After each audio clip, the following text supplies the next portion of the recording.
Taylor Pavlovich here with the Memphis Music Bank to give you the national and local headlines of what's breaking in the entertainment industry today. NPR writes an article that begs the question, is this the end for urban music? Imagine this. You're a participant in a televised game show and you've made it all the way to the final round. After you spin your wheel or choose your letters or pick your question, the only thing standing between you and all the money of your dreams is a simple task. Define the term urban contemporary. Could you do it? Would you win that money? Despite an enduring debate around the name, it is, for many, still unclear what precisely constitutes the genre of urban contemporary and how or why the meaning of the term has migrated over the last several decades. Industry stakeholders have been pushing to change the name since at least 2018. On June 5th, in response to the rapidly increasing momentum behind the fight for Black lives in the U.S. and around the world, Republic Records announced that it would remove urban from the label's verbiage in describing departments, employee titles, and music genres, citing their belief that, quote, over time the meaning and connotations of urban have shifted and developed into a generalization of Black people in many sectors of the music industry, including employees and music by Black artists. A few days later, on June 10th, the Recording Academy, the parent organization of the Grammy Awards, announced that it would be renaming the Best Urban Contemporary Album and Best Rap Song Performance categories to Best Progressive R&B Album and Best Melodic Rap Album, respectively. The former includes the more progressive elements of R&B and may include samples and elements of hip-hop, rap, dance, and electronic music. The latter encompasses songs with strong and clear presence of melody combined with rap cadence. Whether these new descriptions make things any clearer depends on how clear you thought they were before. Notably, Latin categories including the term were excluded from reconsideration, though not by everyone. But what is urban, contemporary, or otherwise? What does eliminating the term accomplish, and why now? What is it about the fomenting of a new civil rights movement that has finally prompted institutions to act?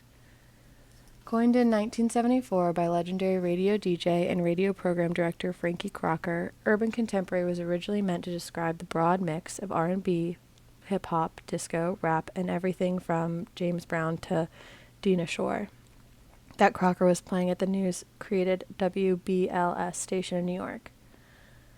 Despite being one of the most popular radio formats of the era, Black music stations couldn't attract the lucrative ad sales that would help them thrive. Quote, the urban category helped Black music cross over to mainstream charts, says Gail Mitchell, executive director of R&B and hip-hop at Billboard. Quote, there was a perception that Black radio wasn't their audience, or that Black people didn't buy from their brands. The urban label helped make the white executives more comfortable. With Crocker's clever rebrand, Black music was newly marketable as a commodity that white companies could package for mainstream, i.e., white audience to consume. Prior to Crocker's intervention, music by Black musicians were called, quote, race records before the emergence of rhythm and blues in the 1940s, and the term fell out of favor. Urban contemporary's use as a marketable commodity also opened the doors for Black people at the executive level to have a hand in shepherding the talents of Black musicians, but, according to Mitchell, it was a double-edged sword. Quote, what happened is that the urban label boxed those executives in. It was a bad word to the white gatekeepers. If urban music is so popular, why aren't Black executives getting equitable advancement in the record companies? Why aren't they getting the freedom, the same benefits and promotions and marketing budgets? They don't have the freedom to cross into other genres the way white executives do. And they are told to stay in their lane, but then white executives are brought in to oversee urban divisions and don't know the culture. We should have a say and a role in bringing in profits to the music companies, she says. Conversely, Mitchell says that despite these industry struggles, she's on the fence about losing urban as an umbrella term, because she worries it may contribute to the erasure of the historical legacy of Black music. Back in the 60s, Black radio helped spur the successes of the civil rights era, sharing strategies to combat discrimination and to warn listeners of police activity. Black radio has had a long central role in Black resistance. We can't lose track of what the main issue is, Mitchell says, and that's calling for racial equity in the music industry. Even though Crocker's original intentions were noble, and it's important to recognize that his plan worked, some, like author Feminista Jones, says the term never quite fit to begin with. Quote, I don't think urban is only for Black artists anymore, but it also should have never been. Urban describes cities, and it isn't just Black people who live in cities. According to writer Taylor Crumpton, part of the problem is that the term urban wasn't accurate enough. Quote, in its original text, urban simplified the sounds of black communities in metropolitan areas, similar to Philadelphia soul or Motown's association with Detroit.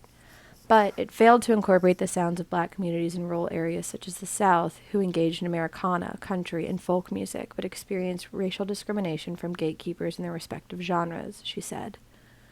The furor over the industry's initial refusal to classify either Beyoncé's Daddy Lessons or Lil Nas X's Old Town Row as country songs stand as a prime example of Crumpton's point.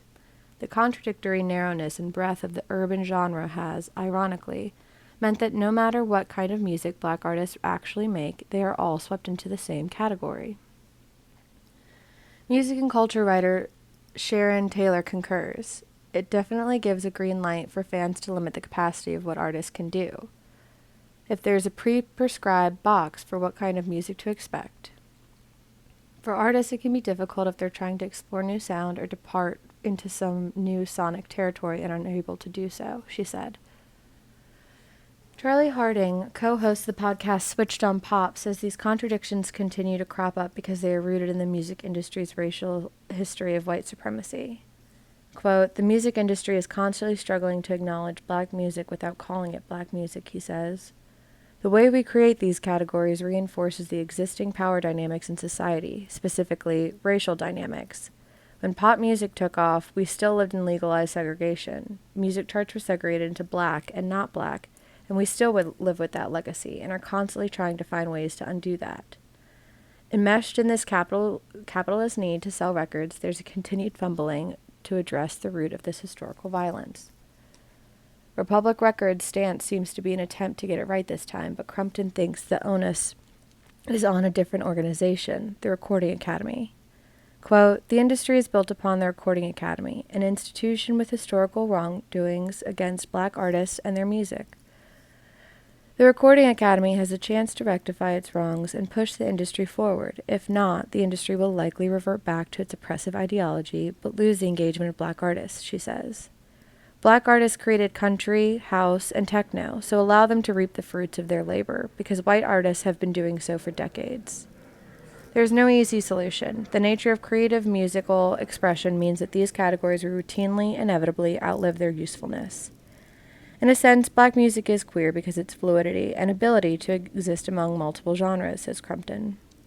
The problem is that the genre is ever-changing, says Harding. How do we encapsulate the ways in which people listen to and make music and make sure there is space to specifically serve black audiences without cordoning off that music from the rest of the pop sphere? It is not yet clear how or whether these newly announced changes will greatly affect the industry at large, especially in the middle of a broader political movement to address systematic anti-blackness.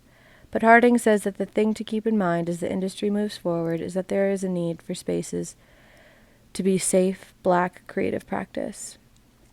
The co-opting and shift in connotation of the term urban is a reflection of the way the same thing often happens in music that is produced under its banner. What was originally created by black people to empower is later used by white people to marginalize the same creators while profiting from their creative labor. Quote, are these categories a segregated space created by white people or a safe space created by black people? Who is the labeler?